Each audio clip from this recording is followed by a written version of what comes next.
దేవుడు ఈరోజు మనతో మాట్లాడబోతుండు.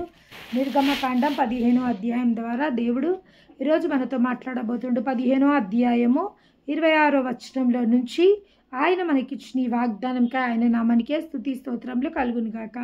నిన్ను స్వస్థపరచు యెహోవాను నేను, నిన్ను స్వస్థపరచు యెహోవాను నేనే అనే వాగ్దానంతో దేవుడు ఈరోజు మనతో మాట్లాడబోతున్నందుకు కూడా వందనాలు, స్తోత్రాలు. స్వస్థత గురించి దేవుడు ఈరోజు ప్రస్తావించున్నాడు. అది శారీరక స్వస్థతనైననే కావచ్చు, మానసిక స్వస్థతలు అనేక రకమైన స్వస్థతలు. ఫలింపు అనేది ఏ విధంగా అనేక రకమైన ఫలింపులు ఉంటాయో అదేవిధంగా స్వస్థతలు కూడా అనేక రకమైన స్వస్థతలు. మరి దేవుడు ఇక్కడ శారీరక స్వస్థత గురించి మాట్లాడిండా, ఆత్మీయ స్వస్థత గురించి మాట్లాడిండా, ఏ స్వస్థత గురించి మాట్లాడిండో కొన్ని నిమిషాలు మనం ధ్యానించుకుందాము. 26వ వచనంలో దేవుడు ఏమని రాయబడి ఉన్నాడంటే, మీ దేవుడైన యెహోవా వాక్కును శ్రద్ధగా విని ఆయన దృష్టికి న్యాయమైనది చేసి ఆయన ఆజ్ఞలను విధులనైనను ఆయన కట్టడలన్నిటినీ అనుసరించి నడిచిన ఎడల నేను ఐగుప్తునకు కలుగజేసిన రోగములను ఏది మీకు రానియను. అంటే ఈరోజు దేవుడు శారీరక స్వస్థత గురించే మాట్లాడుతున్నాడు. దేవుని నామానికి మహిమ కలుగునుగాక. శారీరక స్వస్థత ఏమంటుండంటే, మీ దేవుడైన యెహోవా వాక్కుని శ్రద్ధగా విని. ఎవరి గురించి మాట్లాడుతుండు, ఎవరితో మాట్లాడుతుండు? నిజంగా మనతోనే మాట్లాడుతుండు. ఎందుకంటే ఈరోజు నిజంగా ఆయన వాక్కుని మనం శ్రద్ధగా వినడానికి ఆయన సన్నిధిలో మనం అందరం సిద్ధపరచబడి ఉన్నాం. ఆయన సన్నిధిలో మనం వేచున్నాం. ఈరోజు దేవాది దేవుడు ఏ మాట మనతో మాట్లాడబోతుండని వేచున్నాం. నిజంగా ఈ మాట మన కోసమే ఆయన మాట్లాడుతున్నందుకు ఆయన నామానికే మహిమ కలుగును గాక. ఏమంటుండంటే, ఆయన వాక్కుని శ్రద్ధగా విని ఆయన దృష్టికి న్యాయమైనది చేసి. ఫస్ట్ వన్ ఆయన ఏమంటుండంటే, ఎవరైతే నా మాటని శ్రద్ధగా వినటోళ్ళ కోసం ఈ మాటలు. రెండవదిగా ఏమంటుండంటే, ఆయన దృష్టికి న్యాయమైనది. ఎవరైతే దేవాది దేవుని దృష్టికి న్యాయమైనది చేస్తుందో, ఏది మాన్యమో నిన్నటి రోజే దేవుడు వాక్యం ద్వారా మాట్లాడిన, ఏది మాన్యమైనదో, ఏది ప్రీతికరమైనదో, ఏది ఆమోదకరమైనదో, ఏది రమ్యమైనదో దాని గురించి మనం తెలుసుకోవాల్సిందిగా దేవాది దేవుడు మనతో మాట్లాడి ఉన్నాడు. అదేవిధంగా ఇక్కడ ఏమంటుండంటే, ఆయన దృష్టికి న్యాయమైనది చేసి. ఆయన దృష్టికి న్యాయమైనది ఎప్పుడైతే మనం చేస్తామో, ఇంకా ఏమంటుండంటే, ఆయన ఆజ్ఞలను ఆయన ఆజ్ఞకు విధేయులై. మూడవదిగా ఆయన ఆజ్ఞలకు విధేయులైన వారికి ఆయన పరిశుద్ధ గ్రంథంలో ఎన్నో ఆజ్ఞలు ఇచ్చిండు. ఎన్ని వాగ్దానాలు ఆయన ఇచ్చిండో అన్ని ఆజ్ఞలను ఆయన ఇచ్చున్నాడు. నేను ప్రతిసారి చెప్పడం జరుగుతుంది. ఒక అధ్యాయంలో ఒక దీవెన మన కోసం ఉన్నది అంటే దానికి ఒక ఆజ్ఞ కూడా ఉన్నది. ఎప్పుడైతే మనం ఆజ్ఞని పాటిస్తామో అప్పుడు ఏం జరుగుతుందంటే ఆ దీవెనను మనము పొందుకోగలుగుతాము. అబ్రహాంని దీవించే ముందర దేవుడు ఒకటే మాట అన్నాడు, అబ్రహమా, ఇంకా నీ సమయం వచ్చేసింది, ఈ సమయం వచ్చేసింది, నీ సమయం వచ్చేసింది, నువ్వు నిందారహితుడవై ఉండు.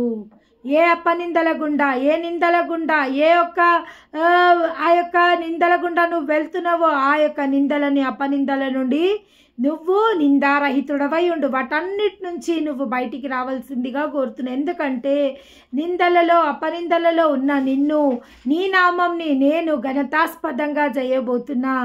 ఈరోజు నిన్ను నేను దీవించడానికి కారణం రేపటి దినం నువ్వు విశ్వాసులకు తండ్రిగా మారబోతున్నావు. ఈరోజు ఒక్క బిడ్డ కూడా లేని నీ స్థితిలో ఉన్న నిన్ను విశ్వాసులకు తండ్రిగా నేను చేయబోతున్నా. కాబట్టి ఈరోజు మొదలుకొని నీ యొక్క నామంని నేను హెచ్చింపబోతున్నా.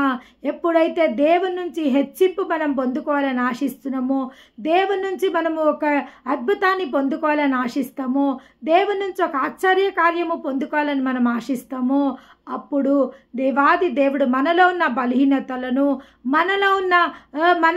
బలహీనతలను తీసివేసి మనని బలవంతులుగా చేస్తాడు. లేదా మనలో ఉన్న అపనిందలను తీసివేసి నిందారహితుడుగా మనం చేస్తాడు. లేదా మనలో ఉన్న స్వనీతిని తీసివేసి దేవుని యొక్క నీతితో నింపబడతారు. ఈ మహాభక్తులందరి జీవితాలలో అదే విధంగా దేవుడు చేస్తున్నాడు. పిరికివారైన పేతురుని ప్రభుని నేను ఎరగాని ముమ్మార్లు బొంకిన పేతురుని బండగా చేసిన గొప్ప దేవుడు. అదేవిధంగా అబ్రహాంని నేను నిన్ను విశ్వాసులకు తండ్రిగా చేయబోతున్నా, అబ్రహాం నిందారహితుడవై ఉండు అని అబ్రహాం నిందలని తొలగించిన గొప్ప దేవుడు. అదేవిధంగా పరిశుద్ధ దేవుడు. అదేవిధంగా ప్రతి ఒక్క యోబు జీవితంలో యోబు ప్రతి ఒక్క విషయంలో దీవింపబడ్డాడు. దేవుడే సాక్ష్యం ఇస్తుండు. యోబు మిక్కిలి ధనవంతుడుగా దేవుడు చేసిన అన్ని విషయాలలో యోబుని దేవుడు దీవించిన దేవుడు. కానీ యోబులో ఒక కొరత ఉంది. అదేంటంటే స్వనీతి చేత యోబు బాధపడుతుండు. ఆ యొక్క స్వనీతి నుండి దేవుడు విడిపించి నీతిమంతుల జాబితాలో యోబుని నిలబెట్టిండు ఆయన. అదేవిధంగా ఈరోజు దేవాది దేవుడు మనని స్వస్థపరిచి మనని ఆశీర్వదించి మన దీవెనలోకి మనని ఈరోజు తీసుకువెళ్ళడానికి దేవుడి కృపను అనుగ్రహిస్తున్నందుకు ఆయన నామానికే స్తుతి స్తోత్రములు కలుగును గాక. ఏమంటుండంటే ఎవరైతే నా దృష్టికి న్యాయమైనది చేస్తారో వారితో నేను మాట్లాడుతున్నా. ఎవరైతే నా వాక్కుని శ్రద్ధగా వింటారో వారితో నేను ఈరోజు మాట్లాడబోతున్నా. వారి జీవితాలలో నేను ఏం చేయబోతున్నానో, వారిని ఏ దీవెనలతో నేను నింపబోతున్నానో వారితో ఈరోజు నేను మాట్లాడబోతున్నాను. దేవుడు సూటిగా స్పష్టంగా కొన్ని మార్లు దేవుడు సూటిగా స్పష్టంగా మాట్లాడే దేవుడు. మన జీవితాలలో కొన్ని మాటలు కొన్నిసార్లు మనం సూటిగా స్పష్టంగా మాట్లాడాల్సి వస్తుంది. ఆ విధంగా మాట్లాడడం వల్ల మనకు మేలు కలుగుతుంది. కొన్నిసార్లు మనము లేదులే ఇంకా ఎందుకు ఎదుటి వాళ్ళని ఎందుకు గాయపరచాలనేసి మనము దాన్ని తిప్పి మాట్లాడడం జరుగుతుంది. కానీ కొన్నిసార్లు సూటిగా స్పష్టంగా దేవుడు ఈరోజు సూటిగా స్పష్టంగా మనతో మాట్లాడబోతున్నందుకు ఆయన నామానికి మహిమ కలుగును గాక. ఏమంటుండంటే ఎవరైతే నా వాక్కుని శ్రద్ధగా విని నా దృష్టికి న్యాయమైనది చేసి నా ఆజ్ఞలను ఎవరైతే పాటిస్తారో, నేను ఏ ఆజ్ఞలైతే మీకు ఇచ్చిన్నో, ఏ కట్టడాలనైతే మీకు ఇచ్చిన్నో ఆ కట్టడాలన్నిటినీ మీరు పాటించినప్పుడు ఇంకేమంటుండంటే కట్టడలన్నిటినీ అనుసరించి నడిచిన ఎడల కేవలము వాటి వినువారమై మాత్రమే ఉండకుండా వాటి యందు నడవాలని దేవాది దేవుడు ఇక్కడ సెలవివ్వడం జరుగుతుంది. ఆ యొక్క ఆజ్ఞలను మనము పాటించి ఆయన మార్గంలో మనము నడవవలసిందిగా ఇక్కడ దేవాది దేవుడు సెలవివ్వడం జరుగుతుంది. ఆయన మార్గంలో నడవడము అని అంటే అదేవిధంగా ఆయన మార్గంలో నడవాలి. అబ్రహాము దేవుడు దృష్టికి ఆయన ఏ విధంగా నిందారహితుడిగా నడిచిండో అదేవిధంగా మనం నడవాలని దేవాది దేవుడు ఈరోజు మనతో మాట్లాడడం జరుగుతుంది. అదేవిధంగా నోహా కాలంలో జలప్రలయంలో నోహా ఒక్కడే నీతిమంతుడుగా దేవునెంబ నడవడం జరిగింది. ఆ యొక్క జలప్రలయం నుంచి నోహా తప్పింపబడ్డాడు. అదేవిధంగా ఎంతోమంది ఉన్నప్పటికీ దేవునితో నడిచేటోళ్ళు కొంతమందే.